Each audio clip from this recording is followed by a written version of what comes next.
சிறியவர்களுக்கும் முக்கியம் ஜேபியில் வந்திருக்காரு, கிருஷ்ணா வந்திருக்கான். அவங்களாம் இந்த படத்தில் வந்து ஏதோ ஒரு விதத்தில் கனெக்டட். அவங்க வந்ததும் எனக்கு ரொம்ப பெருமையாக இருந்தது. இன்னொன்று, டான்ஸ் மாஸ்டர் வரும்போது அவர்கிட்ட வரும்போதே உள்ளே வரும்போதே சொல்லிட்டேன், இந்த மாதிரி பேண்ட் சட்டை போகலான்னு தான் வீட்டில் திட்டுறாங்க. உண்மையில் அந்தளவுக்கு இருக்கு. அவர் போட்டால் தான் அழகாக இருக்கு. அப்படிப்பட்ட ஒரு நல்ல மனிதன்.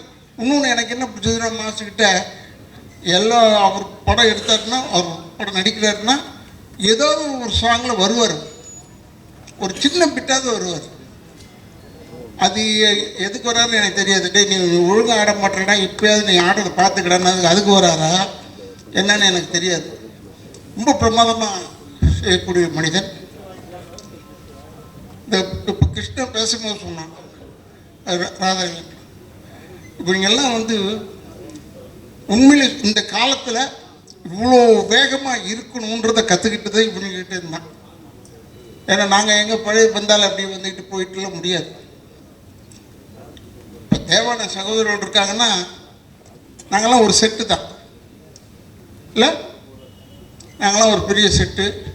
அப்படி சொல்லிகிட்டு இருந்தேன் ஜெயபிரகாஷ்கிட்ட, நாங்கள் ரொம்ப நல்லவங்க இல்லை, பட் இப்போ நல்லவங்களாகிட்டோம். ஏன்னா முடியாமைன்னு ஒன்று இருக்குது பாருங்க, அதை ஒன்றுமே சொல்ல முடியாது, செய்ய முடியாது. நான் எல்லாருக்கும் அட்வைஸ் தான் பண்ணுவேன். எனக்கு இவங்க வந்து படம் புக் பண்ணும்போது இவனுக்காகலாம் நான் நடிக்கல, இவங்க அப்பாவுக்காக நடித்தேன். யாரோட எதுக்காக இவங்கள ஒத்துக்கிட்டாருன்னு ரொம்ப பெருமையாக சொல்லிட்டு இருந்தாங்க. நான் இவங்க அப்பாவுக்காக ஒத்துக்கிட்டேன். அவர் பேர் என்னன்னா கருணாநிதின்னு பேர். எனக்கு ரொம்ப பிடிச்ச பேர் தான். என் பரவாயில்ல, நான் வரேன். நான் எதுக்கு சொல்கிறேன்னா, இவன் எடுத்தான் அன்பண்ணன் தான் பேக் பண்ணுறாரு சார்னு சொல்லிவிட்டு இவன் அவரை பார்க்கறதுக்கு 4 வருஷமாச்சு. நான் டெய்லி போவேன், அவரை வீட்டு தாண்டி தான் போவேன் எங்கள் ஹாஸ்பிட்டலுக்கு. அப்போது பார்க்கும்போது கருணாநிதி நான் பார்ப்பேன். கருணாநிதி பார்த்தாலே அன்பு இருக்காருன்னு அர்த்தம். நல்ல எதையுமே அதிகமாக யூஸ் பண்ணிக்க மாட்டார் உங்கள் அப்பா. இப்போ அது மாதிரி இப்போ எனக்கு ப்ரொடியூசர்னு அறிமுகப்படுத்தினாங்க. நான் நினச்சிக்கிட்டு இருக்கேன் அன்பு சார் தான் எடுக்கிறாருன்னு பார்த்தா இவன் ஒரு ப்ரொடியூசர் இருக்கான். அதில் இப்படி எல்லோரும் சேர்ந்து இந்த படத்தை வந்து பெரிய வெற்றி படமாக, ஏன்னா ஹீரோவை பண்ணுறவங்க வந்து ஜேபி என்ன பையன், ஜெயபிரகாஷ்னு எனக்கு நல்லா தெரியும். இருந்தாலும் அவன் பையன் தெரிஞ்ச உடனே எனக்கு ரொம்ப உண்மையான ஒரு புலங்காகிதம். இங்கே இருக்கிறவங்க அத்தனை பேருமே இந்த படம் நல்லா ஓடணும்னு சொன்னாங்க. இப்போ கூட அந்த சகோதரர் நான் வில்லன் செஞ்சுட்டேன் இதில் அப்படின்னு சொல்லி என்னை பற்றி ஏதோ சொன்னார். அப்போ பேசும்போது நோ சான்ஸ் ராதா ரவீந்திரனுக்கு இப்படி சொல்லாதீயான்னு சொல்லியிருக்கேன் பாரு. மில்டன் கிட்ட இப்படி தான் சொன்னேன். மேடையில் உட்காந்துட்டு என்னை பெருமையாக சொல்கிறேன்னு சொல்லிட்டு இவரோட நடிப்பு நோ சான்ஸ்ன்னு சொன்னேன். அதுலேருந்து சான்ஸே இல்லாமல் போயிடுச்சு. ஏன்டா நோ சான்ஸ்ன்னு சொல்கிற, சான்ஸ் இதுக்குன்னு சொல்லுடா. ஏன்னா இப்போ உருட்டுறது ரொம்ப நமக்குலாம், எனக்கு வெறும் கேமரா முன்னாடி தான் நடிக்க தெரியும், பின்னாடிலாம் நடிக்கவே தெரியாது. எனக்கு கேமரா முன்னாடி நல்லா நடிப்பேன். இந்த நிக்கில் கேட்டு பாருங்கள், அவன் சொல்லுவான், அவன் வந்து உலகமாக நடிக்காம நிக்கில் அவன் பார்த்தோம் சார் அண்ணா பாடுறான். அவன் பார்த்தோன்னு அவன் எல்லாருக்குமே அதான் சொல்லிக்கிட்டே வரான் உள்ள. அவங்க குடும்பம் நம்ம ரொம்ப நெருக்கமான குடும்பம். இவங்களை பற்றி இப்போ பேரை விட்டுருந்தேன்னு வச்சுக்கோங்க, பற்றியா என் பேரை விட்டார் பாருங்க. மனிதர்கள் தானே நம்ம அப்படி நினைப்பாங்க. இதை நான் யார்கிட்ட கற்றுக்கிட்டேன்னா, தலைவர் கலைஞர்கிட்ட தான் கற்றுக்கிட்டேன் இந்த விஷயத்த. அவர் பேர் விட்டுருவார் சில டைமில், எல்லாரையும் பற்றி சொல்லுவார். இப்போ என் பேரை சொல்லிட்டு வச்சுக்கோங்க, எனக்கு கோவம் வருமா வராதா அப்படி யோசிச்சுக்கிட்டே இருப்பேன். உடனே சொல்லுவார், தம்பி ராதா ரவி கூறியது போல். என்னடா நான் சொன்னேன் இவர்கிட்ட, நம்ம இருக்கிறோன்றது பேரை சொல்லுவார், அதில் குத்துவார். அதெல்லாம் அவர்கிட்ட கற்றுக்கிட்டது தான். அதாவது நல்ல விஷயங்கள் மட்டும் அவர்கிட்ட கற்றுக்கிட்டேன். ஒன்று என்னென்னு எனக்கு ரொம்ப பிடிச்ச குரூப் என்னென்னா, தேவானனை இப்போ தான் பார்த்தேன். அப்போ சொன்னார், அப்போ இதில் பார்க்கும்போது சொன்னார், ஒரு ஷோ முடிச்சுட்டு வந்தேன், நீங்கள் எங்கேப்பா முடிச்சுட்டு வந்தீங்கன்னு கேட்டுக்கிட்டு இருந்தேன். எனக்கு ரொம்ப பிடிக்கும் எனக்கு தேவானனை. அவர் போடுறதும் மியூசிக் தான். இன்னொரு சகோதரர் நல்லா போடுறாங்க, பட் நின்று வாங்கிறதுக்குள்ள போதும்னு ஆகிடுது. பி. வாசு என் படத்துக்கு சொன்னார், இது நம்ம பூமி, நான் எடுக்கிறேன், அப்போ நீ இருந்து இந்த பாட்டை வாங்கிட்டு வந்துருன்னு சொல்லிட்டு போயிட்டார் இவர். நான் போய் இந்த பாட்டு, எனக்கு பாட்டுக்கு சம்மந்தமே இல்லை, ப்ரொடியூசர் தான், பட் சம்மந்தம் இல்லை. அப்போ ஒரு பாட்டை போட்டு கொடுத்தாங்க, கொடுத்துட்டு போய் எடுத்து போய் போட்டேன்.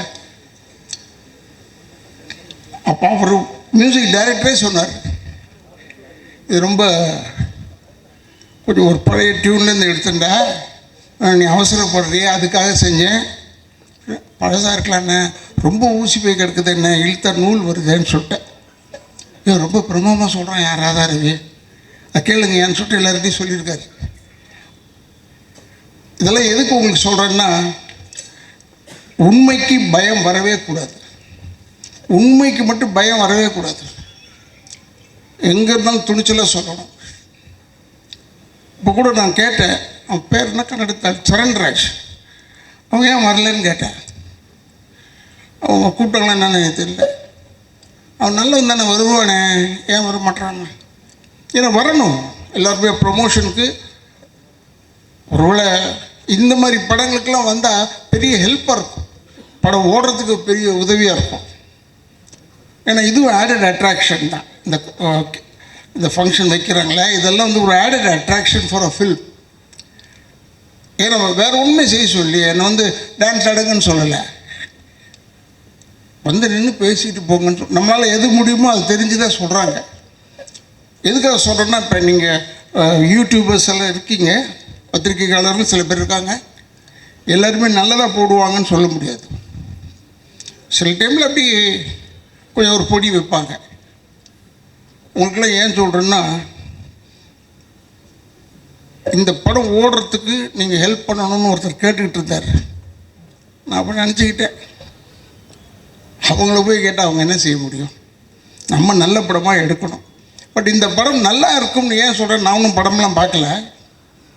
ஏன் நல்லா இருக்குன்னு சொன்னால், தண்ணி பஞ்சம் நம்ம ஊரில் ஹெவியாக இருக்குது, பயங்கரமாக இருக்குது.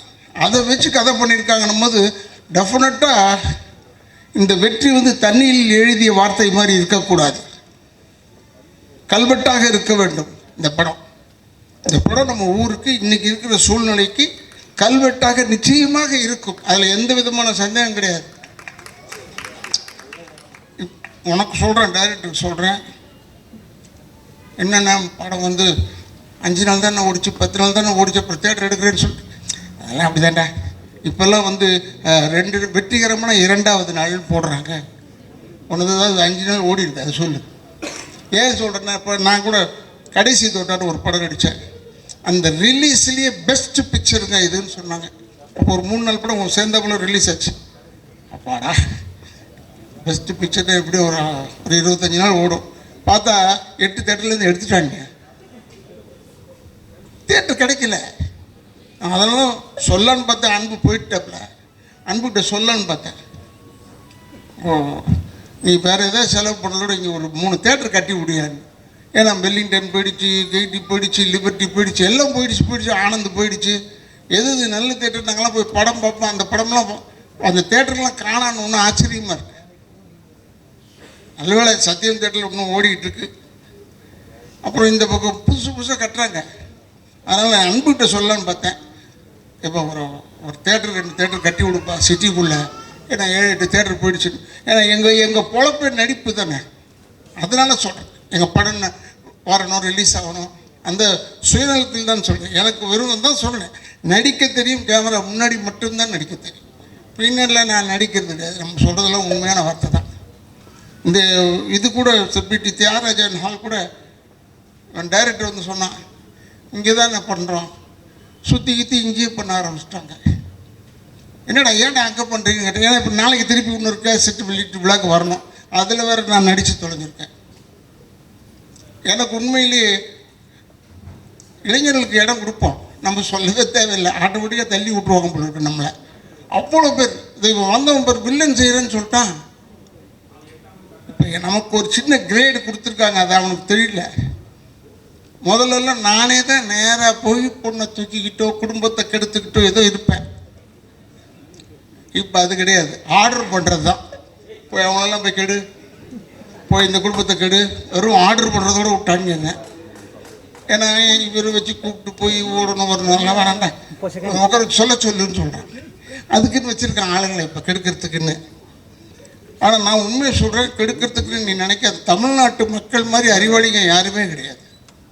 நானும் விஜயகாந்தும் அலைவோசைன்னு இருக்கும், அதில் மேட்டுப்பாளையத்தில் எடுத்துகிட்டு இருந்தோம். இந்த கல்லார் ஸ்டேஷன் அங்கே போய் எடுத்த காட்டுக்குள்ளே போய் கூட்டம் வரக்கூடாதுன்னு ஃபைட் எடுத்துக்கிட்டு இருந்தோம். அங்கே ஒரு 6 பொம்பளைங்க வந்துருச்சு படம் பார்க்க, ஷூட்டிங் பார்க்க. வந்து விஜயகாந்த் பக்கத்தில் உட்காந்துட்டு, தம்பி நீங்கள் ராதாரவியில் நம்பாதீங்க தம்பி. பக்கத்தில் ஒரு சிகரெட் குடிச்சிக்கிட்டே இருந்தேன். ஏமா நான் தான்மா ராதாரவி. அது தெரியும் தம்பி, நீ தானே தெரிஞ்சுக்கிட்டு சொல்லுதுன்னா அப்போ நான் நினச்சேன் நம்ம கேரக்டர் சக்ஸஸ்றாங்க. அப்பாடா பயப்படுறாங்களே அந்தளவுக்கு. அது ஏன்னா PS வீரப்பண்ணனை பற்றி சொல்லியிருக்காங்க, நம்பியார் சாமியை பற்றி சொல்லியிருக்காங்க, எங்கள் அப்பாவெல்லாம் பற்றிலாம் சொல்லியிருக்காங்க. பட் நம்மளை பற்றி இப்படி நேராக சொல்லும் போது எனக்கு பெரிய சந்தோஷம். மேக்கப்ன்றது நானும் கொஞ்சம் யோசித்து செய்வேன். டைரக்டர் தப்பாக எடுத்துக்கூடாது. அமரன் படத்துக்கு இப்படி தான் இந்த முடியை ஷார்ட் ஆக்கி ப்ளீச் பண்ணேன், வெள்ளை ஆகணும்னு. ப்ளீச் பண்ணி இந்த கண்ணு ரெப்பையே கிழிஞ்சு போச்சு. அப்போ அந்த ட்ரெஸ்ஸெல்லாம் மாட்டிட்டு பல்லெல்லாம் போட்டுட்டு அப்படியே வந்தேன் காரில். ஹார்பருக்கு போகணும், 12வது நம்பர் கேட்டு தான் உள்ள. அது போகிறதுக்கு முன்னாடி போலீஸ் நிறுத்தி தூர்தர்ஷன் வழியாக சுற்றி போங்கன்னு சொல்லிட்டான். அப்போ என்ன பார்த்து சொன்னான், டே சேட்டே சுற்றி போ. அப்போ நான் சொன்னேன் வெற்றி ஆகிட்டோம்டா. ஏன்னா அவன் என்னை பார்த்து டே சேட்டுன்னு சொல்கிறான். சாதாரணமாக பார்த்துருந்தா சொல்ல மாட்டான். இது எதுக்காக சொல்கிறேன்னா, படத்தில் நடித்து பேர் கிடைக்கும்ன்றது ஒன்று இருக்கட்டும். இப்போ படங்கள் வந்து பெருசாக நிறைய படம் வந்துக்கிட்டே இருக்கு. 200 படம் நின்னாலும் தப்பு சொல்கிறாங்க, 200 படம் வந்தாலும் நான் தப்பு சொல்கிறேன். கூட்டம் வந்துக்கிட்டே இருக்கு, ரெடியாக இருக்காங்க, சுட சுட சீட்டு சூடு அப்படியே இருக்குது, படம் மட்டும் வந்துக்கிட்டே இருக்கு. அது கொஞ்சம் அடங்கணும் இல்லை? அதுக்காக சொல்கிறேங்க, இதெல்லாம் பற்றி ஒரி பண்ணாமல் இந்த படத்தை எடுங்க கொடுங்க, வெற்றி ஆகணும். எல்லாருக்கும் எனக்கு கூட ஆசை தான், 100 நாள் ஓடினா எனக்கு பெருமையாக இருக்கும். நிறைய படம் ஓடணும், இவனுக்கு நிறைய படம் வரணும். இந்த டைரக்டர் இந்த டீமுக்கு நல்ல டீம் வந்து யங்ஸ்டர்ஸ் டீம். இந்த கேமராமேனை காமிச்சாங்க, இப்போ தான் பார்த்தேன் நான் அவர்கிட்ட சொல்லிகிட்டு இருந்தேன். இருக்கிறதுலேயே ஒன்றான ஒரு ஒர்ஸ்ட்டு கேமராமேன் தான், ஒர்ஸ்ட்டு கேமராமேன். அவருக்கு பர்ஃபெக்டாகி வர வரைக்கும் விட மாட்டான் இருந்தால். சாவடிச்சிட்டான் என்னெல்லாம் என்கிட்ட பேசுறதுக்கே யோசிப்பாங்க. இவன் வந்து கேமராமேனை தட்டி விட்டுருவான். கேமராமேன் வந்து சார் இங்கே நிற்கணும் சார், இப்படி திரும்பணும் சார்னா சொல்லுவார். என்ன இது இளவா போச்சு இது, யார் அவனை கேமராமேனை போட்டது? ஷார்ட் எடுத்து ஓகே சொல்ல வேண்டியது தானே. நமக்கு ஒரு ஏஜுக்கு மேலே போனோம்னா நின்று நடிச்சிட்டு இருக்கிறது கொஞ்சம் யோசிக்கிறோம். பட் படம் வந்துட்டு இருக்கும்போது இதில் கூட பாருங்க, மேக்கப்லாம் போடல, சும்மா சொந்த முடியோடு அவர் வந்தாருங்க. அதனால் பெருமைக்காக இல்லை, விக்கு வைக்கிறதுக்கெலாம் டைம் ஆகும்யா, நீ வேறு இது போதுயாங்க. இந்த படம் எடுத்து எவ்வளோ வருஷம் ஆச்சுன்னா 4 வருஷம் ஆச்சு இல்லை? அதனால் இவன் ஒன்றும் கவலைப்படாத. 12-13 வருஷம் கழிச்சு ரிலீஸ் ஆன படம் சூப்பர் டூப்பர் ஹிட் ஆகிடுச்சு. 12-13க்கே அப்படின்னா நீ 4 தானடா அது. இப்போ ஜனங்களுக்கு அதுதான் டேஸ்ட் போல இருக்கு. இப்போ பழைய படமாக கொண்டாந்து போடணும், அப்போ நல்ல படம் எடுத்துகிட்டு போகணும்னு அர்த்தம். இப்போ எடுக்க மாட்டோம்னு அர்த்தம். இப்போ எடுக்கிறாங்க படம்லாம் நிறைய வருது. என்ன அவன் பேரையும் ஹீரோயின் பேரை தெரிஞ்சுக்கிறதுக்குள்ள போதும்னு ஆயிடுது எனக்கு. மற்றவனை பற்றி சொல்லலை, ஏன்னா நான் எல்லாரோடையும் பேரை சொல்லி அன்பா பேர் விற்கிறது அடையாளத்துக்கு தானே. அந்த பேர் இல்லாமல் சொல்வது எனக்கு அவ்வளோ ஒத்து வராது.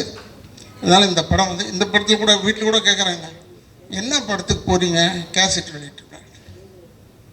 அது படம் பேர் தெரில, என்ன படம்னா அவன் டைரக்டர் பேர் தெரியுது, எல்லோரும் பேர் தெரியும், படம் பேர் தெரியல. அப்புறம் இங்கே தான் வந்து பார்த்தா வருணன் போட்டுக்கல. வருணன்னா ஏதோ தண்ணி சம்மந்தமாகவும் இல்லை மழை சம்மந்தமாகவும் இருக்கணும்னு நினைக்கிறேன். எனக்கு அவ்வளோ தூரம் தமிழ் தெரியாது, அதுக்காக சொல்கிறேன். ஏன்னா எனக்கு அவ்வளோ கிளியராக இதை யோசிக்கிறதுக்குள்ள காரில் போகும்போதே நாங்கள்லாம் டைட்டில் வச்சுருப்போம். அப்போல்லாம் வந்து காரில் அப்படி போகும்போது பாஸ் ஆகும்போது படிச்சுடுவோம் டைட்டில். இப்போ அப்படி இல்லை, போய் அடுத்த தெருவில் போய் நின்று படித்து யோசிக்க வேண்டியது, இதாண்டா டைட்டிலாக இருக்கும்னு. இப்போ நிறைய வந்துருச்சு டைட்டில்லாம். திருப்பி இப்போ அமரன் வந்ததே, அதே மாதிரி வருத்தமில்லா வாலிபர் சங்கம் எல்லாம் வர ஆரம்பிச்சிருச்சு. அதெல்லாம் கொஞ்சம் நல்ல டைட்டில் போல.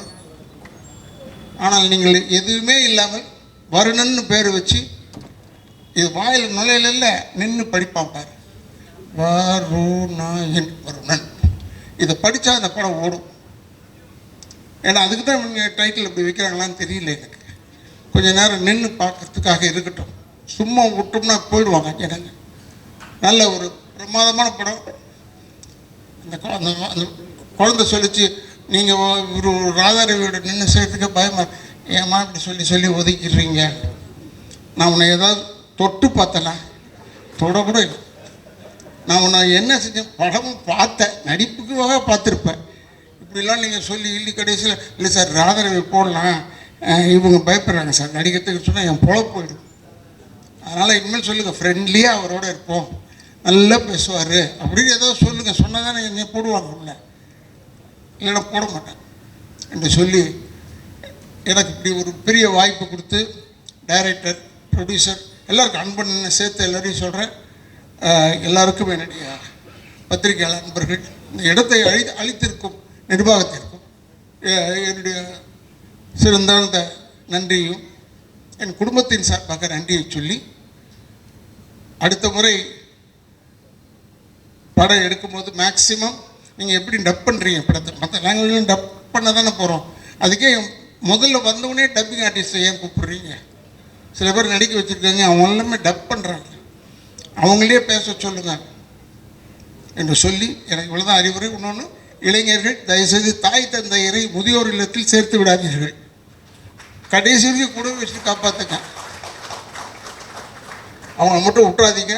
தாய் தந்தையரை வணங்கி கொண்டிருந்தால் அதுவே ஒரு பெரிய ஆசீர்வாதம் என்று கூறி எனக்கு வாய்ப்பு கொடுத்ததற்கு நன்றி நன்றி நன்றி.